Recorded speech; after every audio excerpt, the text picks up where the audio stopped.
Mr. Speaker, through the support of lotteries, we have implemented a number of lighting projects at various playing fields, including Lindo Park, including Tibo, Newtown, Woodford, playing fields. And of course, we have facilitated the Dominica Football Association with improvement works at Stock Farm, the Stock Farm Training Center, where field lights were installed and a new artificial turf was installed recently, Mr. Speaker. Mr. Speaker, further improvements to playing fields at Pottersville, very important. It's in the entrance of the city, Mr. Speaker, and of course, Castlebrus is also on the cards, Mr. Speaker. And importantly, we will place some emphasis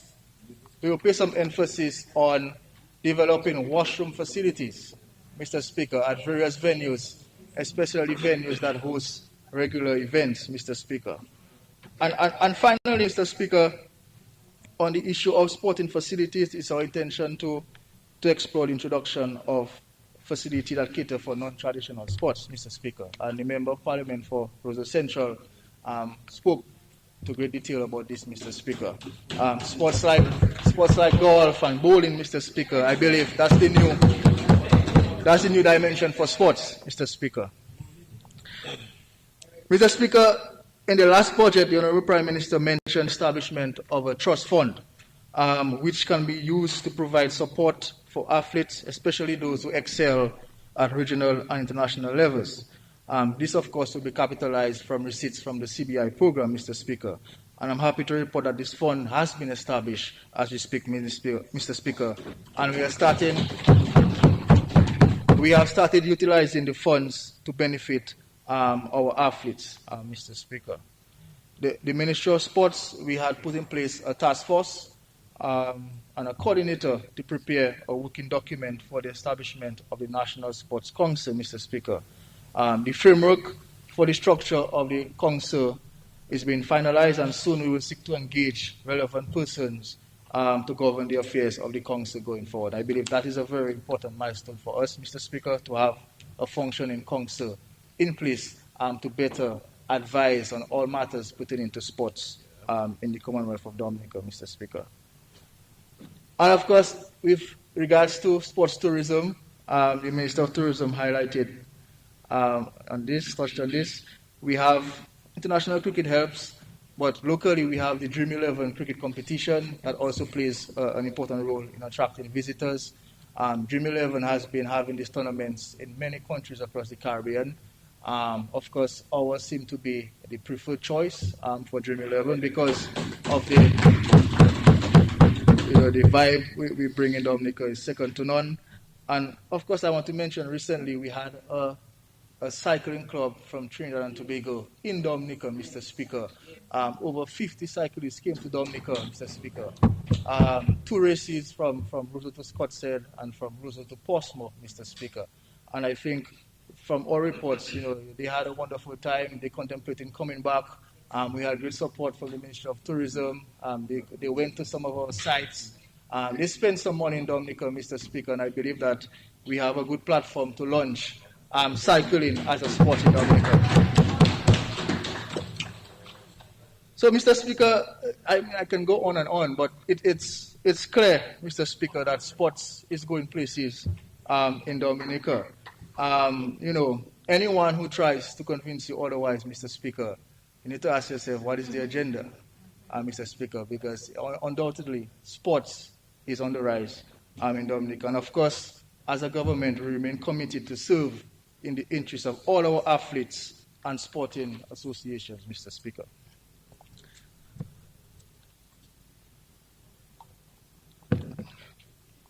Mr. Speaker, as I said earlier, this government has made it its duty to target investments that empower young people. Our Minister of Finance has clearly articulated a number of measures in place for young people. And this budget here, it gives every young person an equal chance, regardless of the area of interest. This Youth Division Skills Training Program, Mr. Speaker, is one such example. And The reality is that there's tons of employment opportunities available for these skill-based areas, and skilled trades have a significant impact on our overall group because they impact the productive sectors. And I'm speaking of electricians, plumbers, technicians, mechanics, tradesmen, and folks in the hospitality sector. A matter of fact, there has been a growing demand for skilled people as many sectors face a skill gap. So we want to prepare our young people for the many opportunities going forward. In the last fiscal year, we spent $1.8 million on the skills training program executed by the youth division. On March 29th, 2023, 107 young people graduated from training programs in the following areas: 16 in electrical installation, 19 in building maintenance, 8 in construction skills, 13 hospitality, 12 in stonewall construction, 9 in auto mechanics, 5 in small engine repair, 8 in furniture making, Mr. Speaker. Our youth skills training programs during the fiscal 15 year more minutes. were greatly facilitated for Skype, and I want to put on record our gratitude to Skype, Mr. Speaker, Mr. Jules Pascal, the Skype coordinator in Dominica, and I want to thank him for his contribution, Mr. Speaker. Mr. Speaker, training of our young persons remain a priority for our government, and through the DYBT, we are engaging in a number of training for our young persons, preparing them for the world of work, preparing them to run successful businesses and succeed, Mr. Speaker. And of course, we have the Small Business Assistance Facility, which target applicants who are already established. Mr. Speaker, a number of persons benefited from that in the last financial year. The Entrepreneurial Development Program is designed for people with business ideas and want to convert these ideas into a more practical and sustainable business, Mr. Speaker. And of course, a number of persons also benefited from that. And there's also the Social Enterprise Incubator Project, where we handed grants to social entrepreneurs. A ceremony was held on Wednesday, 22nd March 2023. A total of $50,000 were disbursed to 12 entrepreneurs. 8 entrepreneurs received $5,000 each, and 4 entrepreneurs received $2,500 each, Mr. Speaker.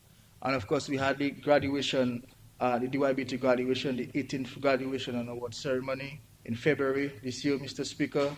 114 persons received their certificates across 6 programs, Mr. Speaker. And of course, we congratulate all of these young persons. Mr. Speaker, this budget has a number of initiatives that will advance the cause of young people. The housing for young persons, the under 40 grants for first-time home builders, the future housing program. These are initiatives that will benefit young persons, Mr. Speaker. And of course, we fully support this, and we look forward to its implementation. The Youth in Agriculture program, also a very important pillar for young persons, because the reality is that there's opportunities in agriculture, but we have to do it well. We have to treat agriculture as a business. We have to keep records. We have to do our budgeting, and of course, we have to start thinking economies of scale, Mr. Speaker. The demand for agricultural produce will always be there, so it's up to us as young persons to apply the correct practices to ensure that we benefit from the sector, Mr. Speaker. Mr. Speaker, it is remiss of me not to mention the NEP. Myself being a past intern, Mr. Speaker. I was an intern for 2 years, Mr. Speaker, in the public sector.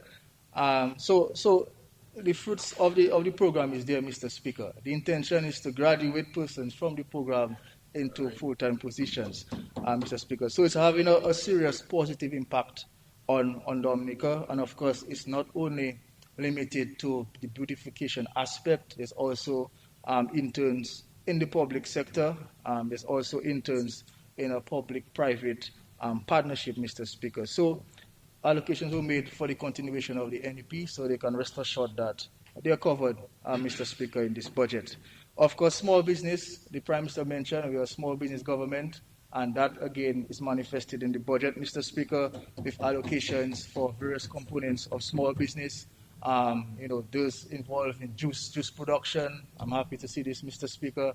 And of course, the Small Business Development Program will continue. And of course, we look forward to that. Mr. Speaker, I want to take some time to commend the staff of the ministry for the hard work over the last year. I believe this year was the year they worked the hardest. To my wonderful colleague Minister, Minister Roberts, who leads the ministry well, with passion. Thank you, Minister Roberts. Hats off to our permanent secretary, Mr. Blackmore, and the admin staff of the ministry for the hard work. Ms. Abraham played an instrumental role in our ministry. She is now retired, and I take the opportunity to say thank you, Ms. Abraham. To our sports coordinator and his sports officers, they continue to implement a number of initiatives, and sometimes I feel they don't get as much recognition as they should, because it's a lot of stuff going on at the sports division in terms of our young athletes. Of course, thank you to them, the various sporting associations who have excelled in the last year. Well done.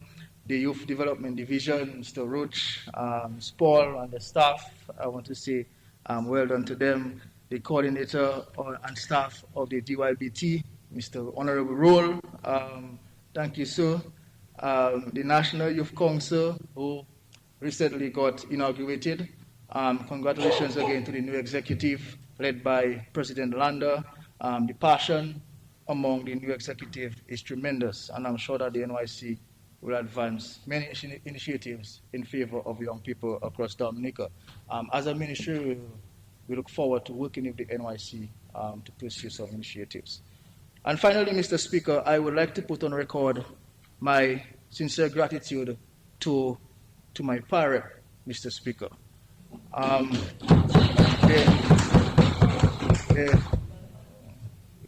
What a parrot, so I suspect you know. The parrot of the Vickers constituency, Mr. Speaker.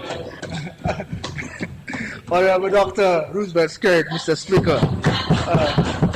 He continues to deliver on behalf of the people of this constituency, Mr. Speaker. And this is why we will stay with him for a very long time. We will stay with him until pigs can fly, Mr. Speaker. We will stay with him.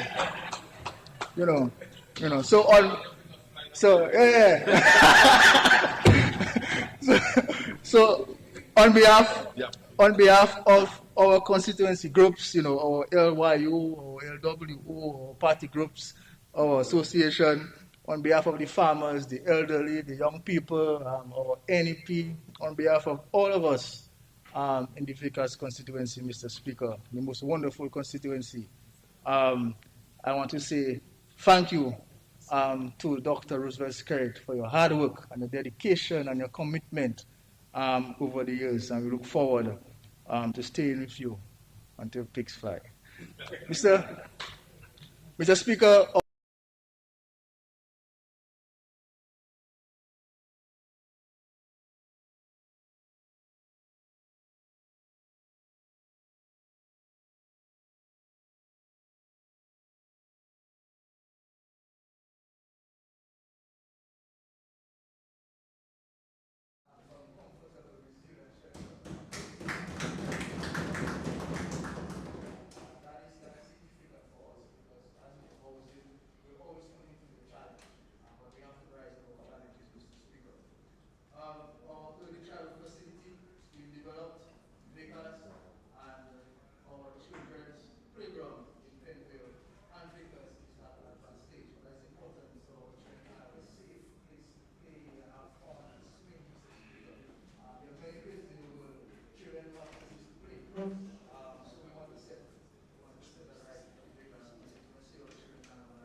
to do this also, Mr. Speaker. Recently, we have installed lights, and of course, we have completed the bridge crossing. That was sort of a problem in Tibo, Mr. Speaker.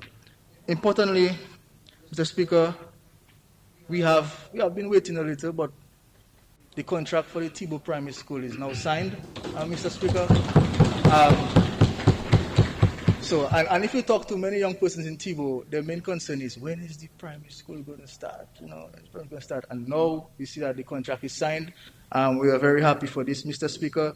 Our digital hubs are complete at Vickers and, of course, at Tibo. And we will have some wonderful programs for young persons there. And, of course, our social programs, our Yes We Care, our NEP, the 65 and over allowance continues, Mr. Speaker. And we continue to generate opportunities for young persons. I can recall over the last 12 months or so the number of young persons that we have facilitated for employment in the Vickers constituency. Young men on the port, in the fire service, in the police service, Mr. Speaker, in the teaching service, Mr. Speaker. A number of young persons we have engaged through employment, Mr. Speaker, and that plays an important role in our advancement, Mr. Speaker. Of course, we continue to support the elderly, and of course, we will move to have an exercise program starting very soon, where we just bring the community on the playing field and just do some exercise, Mr. Speaker. That's important for not just to keep fit, but for your overall health and well-being, Mr. Speaker, and that is what we want to do going forward, Mr. Speaker. So, Mr. Speaker, the commitment and dedication exhibited by our parent, Honorable Roosevelt Skerrit, is remarkable, and we're extremely appreciative for all what he continues to do, Mr. Speaker. I want to close by saying that this government's vision for youth advancement is second to none. Young people in this country have a perfect opportunity to empower themselves through the initiatives of this government. But we have to find out what is there for us. We have to take the time and apply. We have to grab the opportunities and make the best of them to improve on our circumstances. With this budget, Mr. Speaker, the future is bright for the youth. Yes, there will be challenges, Mr. Speaker, as is the case everywhere. But we have to work together to implement solutions for these challenges. And in the end, we all will succeed and prosper as a people. I urge all of us to play our part in our national reset. I can assure you that this process will be of benefit to not just us, but future generations, so that all play a part, Mr. Speaker. With these few words, I reaffirm my support to this budget estimate as presented by the Minister of Finance.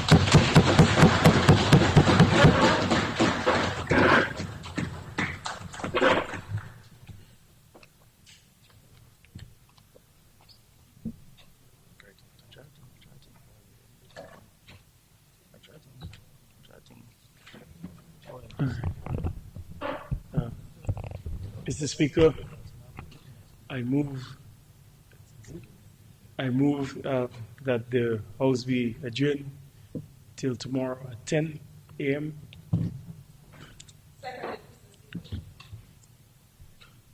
It has been moved and seconded that August 31st, first August, yes.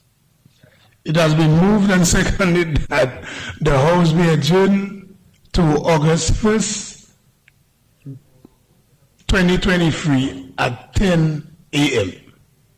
Those in favor? Those against? The ayes have it. House stand adjourned until August 1st, 2023 at 10 a.m.